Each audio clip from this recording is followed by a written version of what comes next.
Could you create 32 videos in just 3 hours? Well, that's exactly what CC did. Broker Breakdown is back, and this time we're talking to CC Underwood from the Selling with CC team out of Jacksonville, Florida. She dominates in the online video category. We're talking YouTube, TikTok, Facebook, Instagram. She's got all of her video bases covered. And with that amount of video comes the need for systems to get it all done. In this episode, I talked to CC about these systems and best practices when it comes to efficient content creation, as well as her strategy of answering client questions as a source of video ideas. There's tons of simple technical tips in this episode that you don't want to miss. Let's get into it.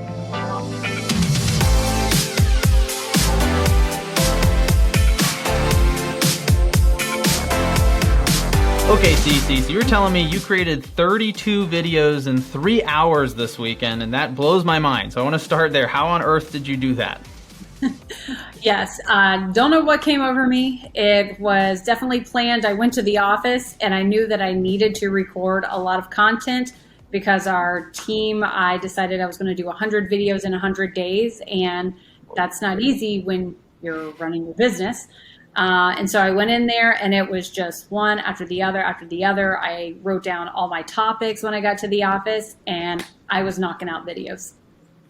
Well, that's incredible. And I'm going to dig into this a little bit more because I think that's, it's one thing to hear somebody's making a video every week. It's another to hear that they made over a month's worth of content in a few hours. So I want to make sure we understand this. So one question I would have for you is I know personally that you've made quite a few videos over your career, but I'm sure our audience is going to want to know, okay, is this something where you've made 10 videos already and you're coming in and cranking out 30 in a few hours, or have you made hundreds or thousands, or kind of what's your experience level coming into that recording session?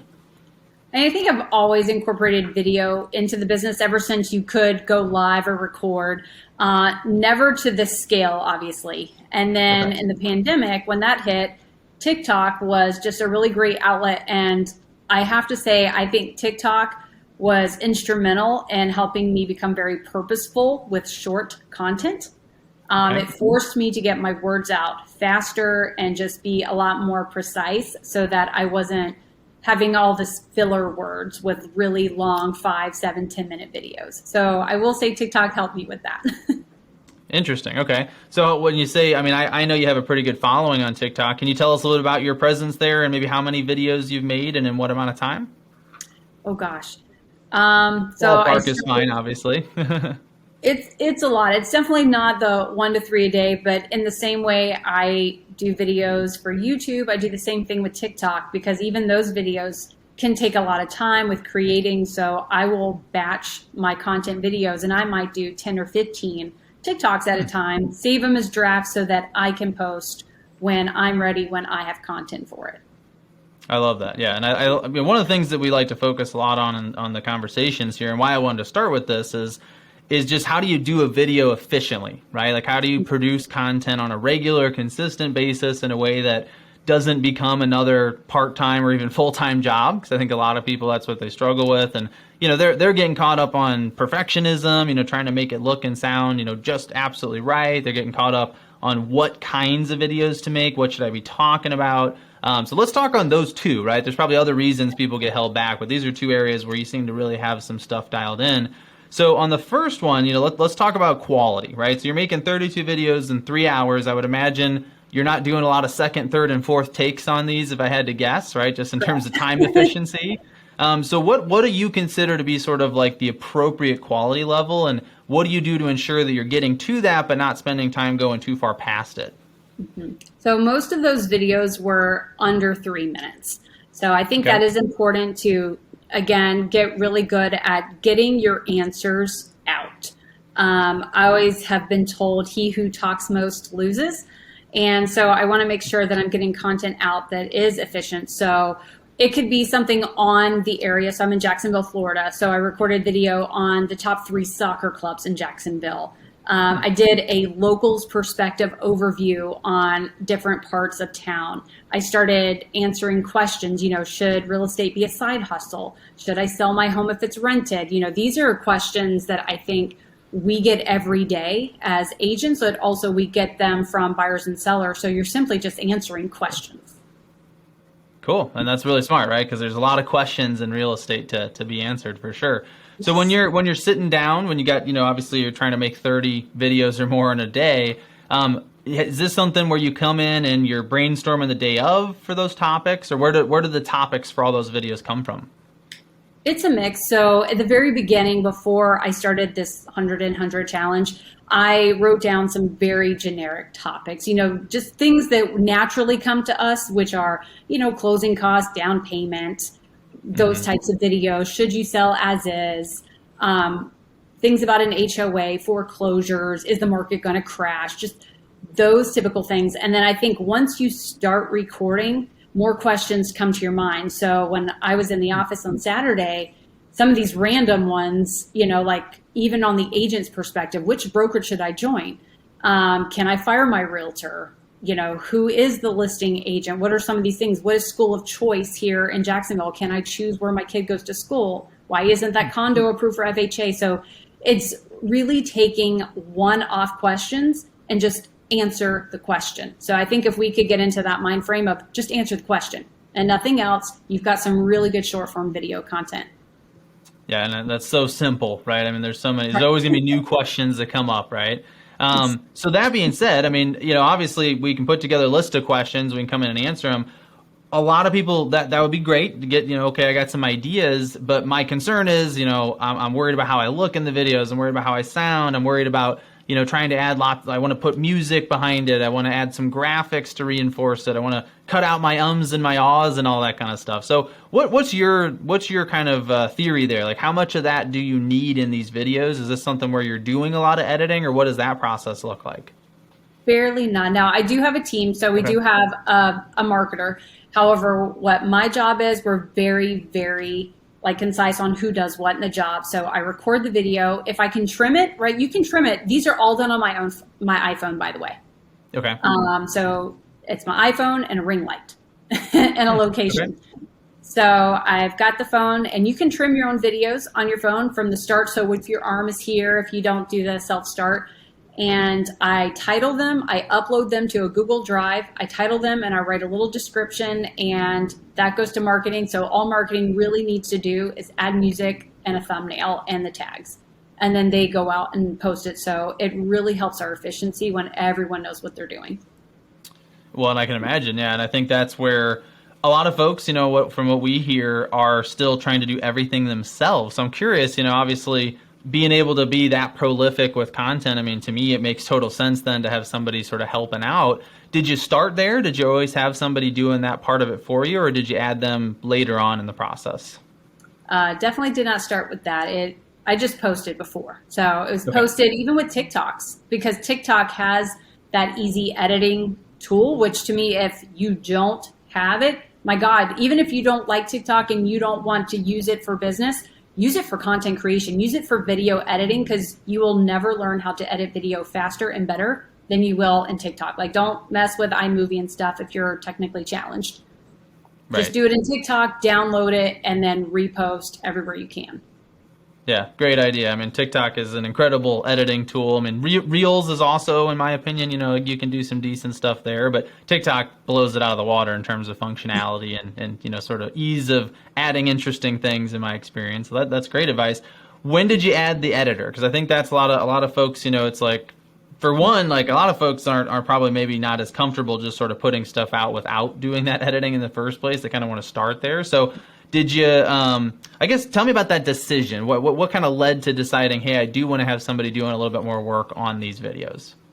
I think the sheer number. I think the second I said 100 and 100, even right. They get a little scared. So if you don't have some, I know that, going on Fiverr, testing out a couple of video editors is a great leverage of your time. We even have interns. So we've got college interns. There are, oh my gosh, they're smart. They're eager to learn. It's a great resume builder for them. So if you have someone's daughter in high school that is able to work in Canva and add a thumbnail, or just to load it for you, right? Sometimes just loading it is a time consumer. So you just get it done on your phone and then send it off to someone. That's going to save you a lot of time. I love that. Yeah, super efficient. So let's go back to, just a second here to you're talking about, I want to talk about your setup for just a little bit because I think that's a question we get a lot too. You mentioned a ring light, you mentioned a phone. First of all, are you shooting vertically or horizontally for these videos? So my marketer, she yells at me, vertical is great for TikToks and Reels, but horizontal for YouTube. Okay, gotcha. So do you have to reshoot the same video then, or how do you approach that part of it? No, so she can repurpose my TikToks since that they automatically download to my phone. Then she could do it for shorts and reels and things like that. And then YouTube, it was a straight YouTube day, so everything was horizontal. Gotcha. Okay, so you're shooting a different set of videos for YouTube versus the short form platforms. Mm-hmm. Makes sense. Cool. All right. Well, let's sort of take a step back at this point. I wanted to start with there's a lot of, I know, kind of really technical stuff. But I think a lot of times, when I hear somebody's efficiently making videos, I love to start there because that is one of the main challenges that we're all running into in today's day and age, right?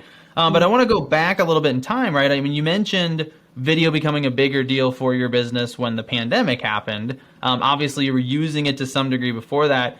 What have you've done a lot of this, right? You've got a good case study of kind of what does it mean to just really put yourself out there and start making a lot of video content, especially over a length of time. What are some of the benefits that you've seen? So now that you're so bought in that you're making 100 videos in 100 days, how did you get there? What are some of the things that you've seen so far in the past couple of years that kind of had you thinking, I need to do more of this and continue moving in this direction? So, I mean, definitely, I do put a lot of stock into the pandemic because I think a lot of people at that time needed some sort of positive outlet. And it was a nice outlet for me to go on TikTok. But then when I started creating and posting it, it was an outlet for others. So people, they were still afraid of TikTok back then too. Right. They thought China was coming. So I thought it was really great. I would have people reaching out and they're like, oh my God, keep creating this. I love watching these videos that, they just put me in a good mood. They're making me smile, making me laugh, And so that was really nice to have that public perception. And of course, I also got the professional perception of what are you doing? I had other realtors making posts without using my name going, I'm not going to make TikToks or I'm not going to dance in my shorts and stuff. Okay, yeah, sometimes I wear my booty shorts and a TikTok. I'm at home, I'm in my house, I'm just going to create content and I don't care if I am in a shift dress or not. I just don't care. So, and the people that use me don't care either. So that was kind of good. And that, I think the more people were engaging, it also helped build my Instagram. People were messaging me on Instagram saying, hey, I saw you on TikTok. Buyers were messaging us. Realtors were messaging us. We were getting realtor referrals because they liked the content that we were putting out. And I even had some people that knew me on a local level but didn't really know me. And they were like, wow, this kind of shows me your personality behind the business. I didn't think you were like that. I hear that a lot. That's great. Yeah. Well, and so I want to ask a follow-up on that, which is, you're getting this feedback from people, obviously, that a lot of us that have made videos have gotten, which is, there's some people out there that don't like it, right? There's some people that aren't going to be supportive or going to be critical of it. Why didn't that stop you when you started to hear that stuff? Because I think a lot of people it has, right? A lot of people, they hear that once or twice and they go, oh, I guess I shouldn't be doing this, and they kind of give up. You obviously seem to recognize the idea that there's some people like it and some that don't. So how do you get past that, right? Because I think a lot of us, it's still a struggle. We get negative comments, we get people sharing their opinion with us, right? And the people that win are the ones that keep going. So what do you do to kind of get over that stuff or get past it, or does it even not faze you at all in the first place? I mean, it definitely doesn't faze me, but I've just had that mentality. Their opinion is none of my business. Their opinion doesn't affect my business. So if what I'm doing is working, I've always been the go rogue person, and where people flee, I will go. That is 100% my business mantra in all things, in marketing and business and what we do on our team. It's where people flee, I will go. So the fact that so many people were against TikTok in the beginning, it just fueled me even more to say, I need to be here.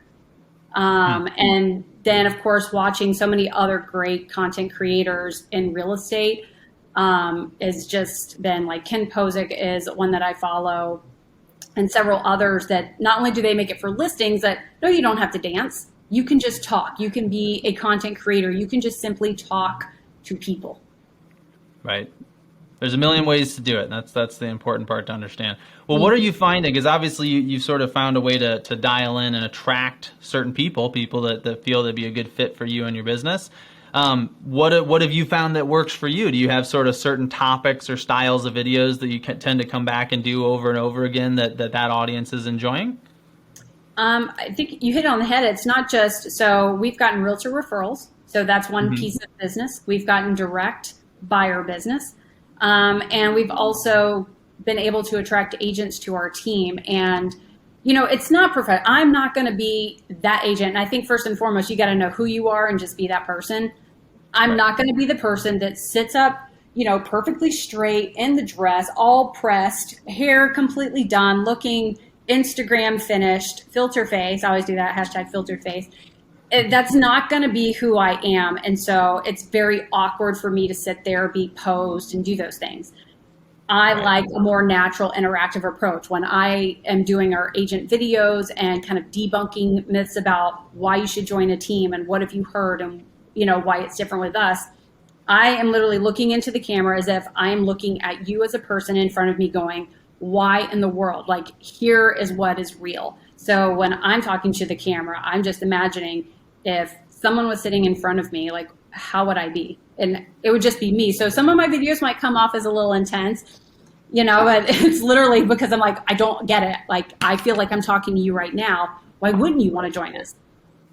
So, I love that. Yeah, and that's a great point, right? Is all we can really do is embrace the things that make us ourselves and unique. And I mean, the beauty of video and the beauty of social media to some degree is that it allows us to go out and find those other people that are sort of the perfect fit for us and pull them in. And I think I personally have never seen anything like video and the ability to do that, right? Because I mean, we're able but it all depends on putting yourself out there, obviously, and the more you're willing to share and be vulnerable and sort of be yourself, the more likely it is you are to attract those same kind of people. So, well, I want to dive in a little bit more on one of those outcomes that you mentioned, and that was being able to attract agents to your team, right? So you're currently in growth mode. You're doing quite a bit of recruiting right now. I know you mentioned that before we went to the recording here. So tell me about that part of it. I mean, are you seeing? So obviously you're seeing agents reach out as a result of the video.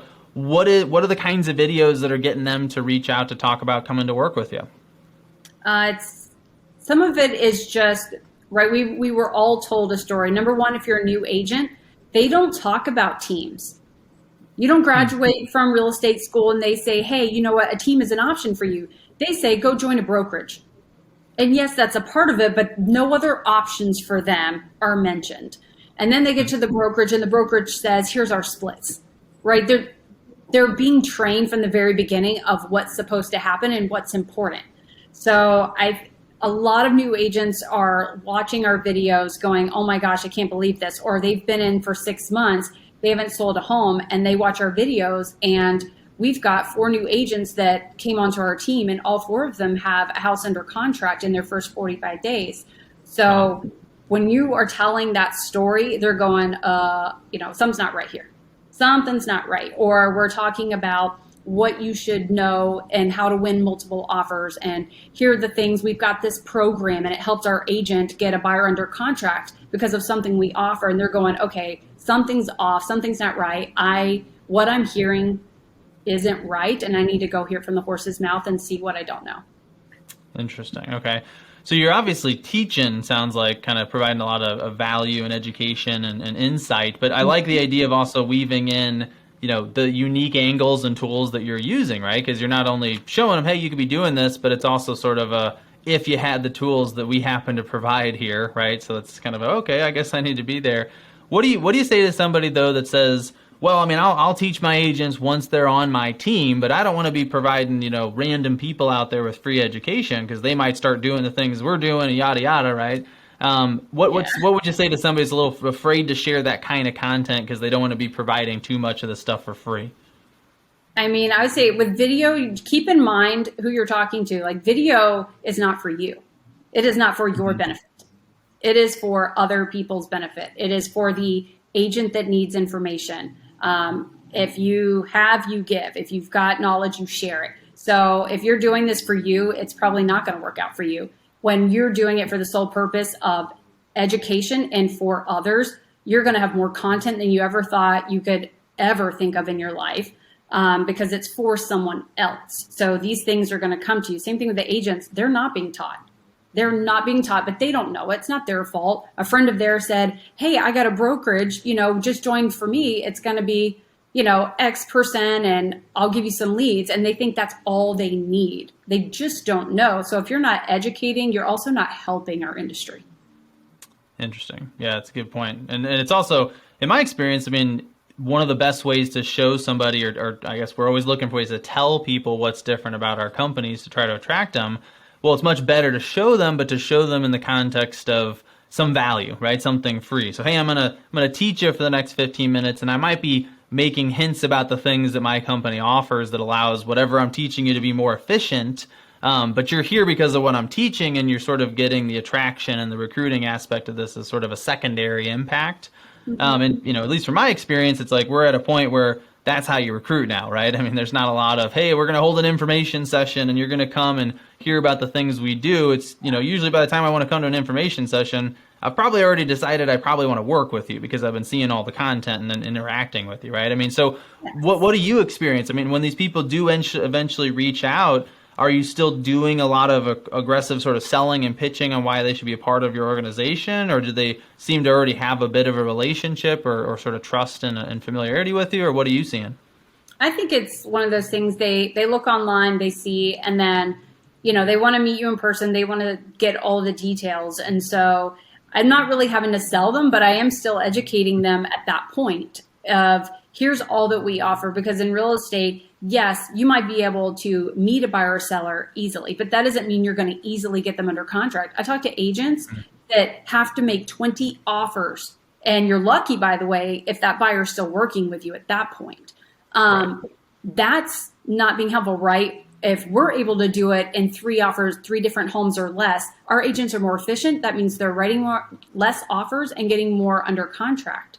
So that's efficiency. And I think agents just don't understand that part is valuable. No, it's not, I'm spending money on this, but that experience and being able, to write a good offer is valuable. When the listing side says, hey, we got a better offer, but our seller, I told them about your team and how professional they want to work with you. We want to work with you guys.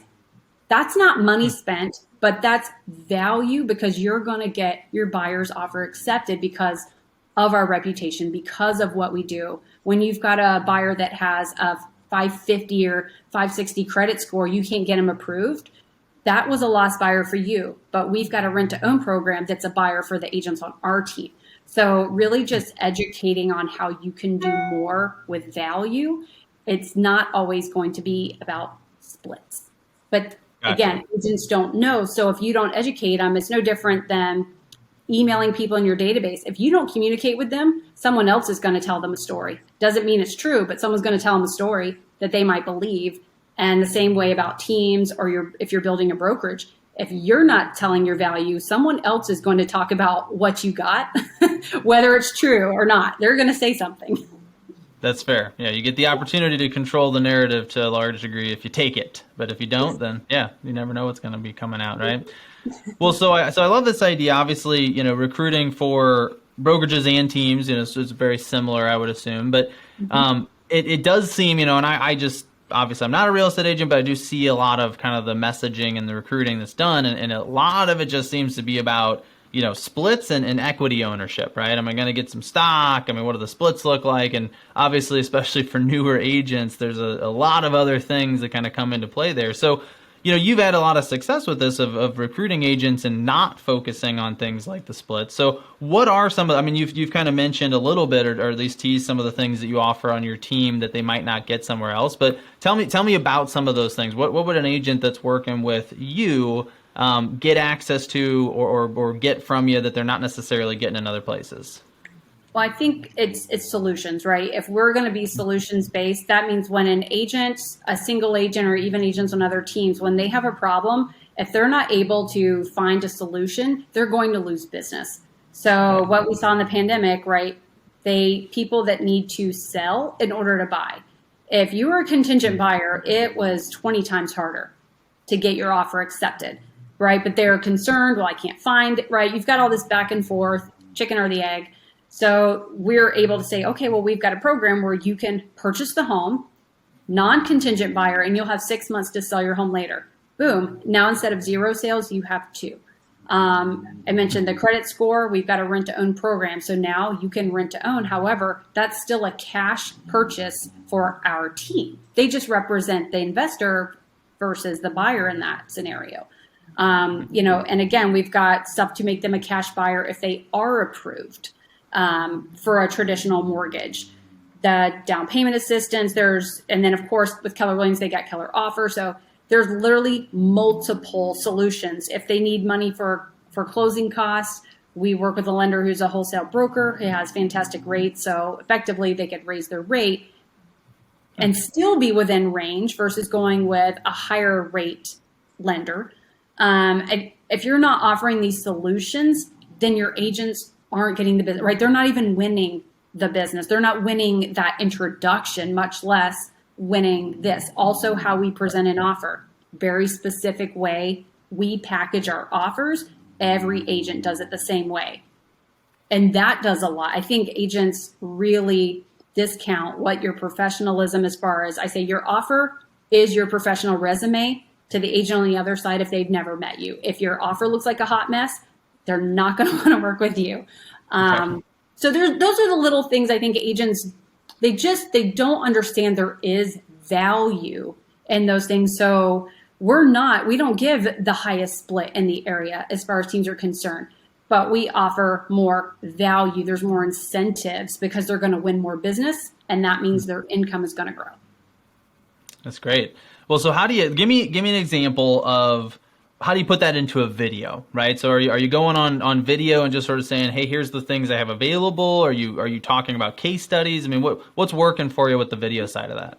Yeah, goes back to that storytelling. So either our agents, right? Our agents are saying we've got another buyer under contract using our rent to own program. Hey, we beat out 14 other offers with our rent to own program. There's additional incentives with that. And then I do just talk about education piece for the buyers themselves, but also the agents see that. So it is kind of twofold. Talking about your products and services, it educates the public as well as other agents. And then it's just bringing that question back. Hey, if you're wanting to know how to get more business and convert more business so that buyers and sellers want to work with you, how are you separating yourself? Can you answer the question, what makes you different?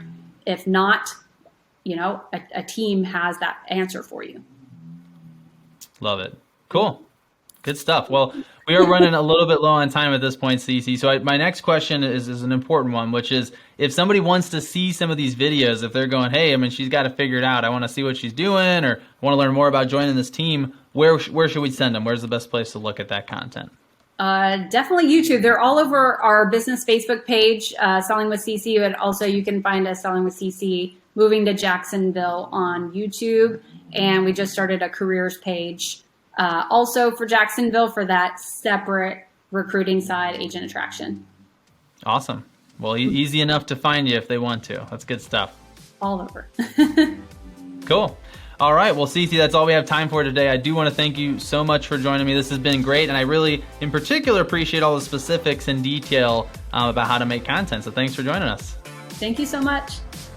All right. For those of you tuning in, thank you for watching. We've had a great conversation yet again today on Broker Breakdown. We do bring you a new episode every couple weeks, so please join us again next time. I'm Nick Niehaus, your host, and I will talk to you then. Thanks for watching.